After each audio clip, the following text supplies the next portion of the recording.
60 दिवसात 3.5 लाखाचं कलिंगड पिकाचं उत्पादन घेण्याची किमया केली आहे दक्षिण सोलापुरातील गुंजे गावात राहणाऱ्या जयराम पवार या शेतकऱ्यानं। जयराम पवार यांना किलोला 12 रुपये दर मिळाला असून प्रत्येक कलिंगडाचं वजन 7 किलोच्या आसपास भरले। एका एकरात त्यांनी जवळपास 6000 रोपांची लागवड केली असून एकरी त्यांना 30 टन माल निघालाय। पवार तसे ऊस बागायतदार, पण या वेळेला शेतात काहीतरी वेगळा प्रयोग करायचं त्यांनी ठरवलं आणि कलिंगडाचा प्लॉट लावला।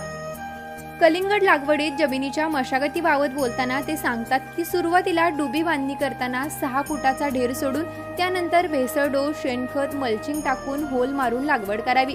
कलिंगड पिकाला पाण्याची आवश्यकता असते, त्यामुळे रोज 3 तास पाणी सोडणं गरजेचं आहे।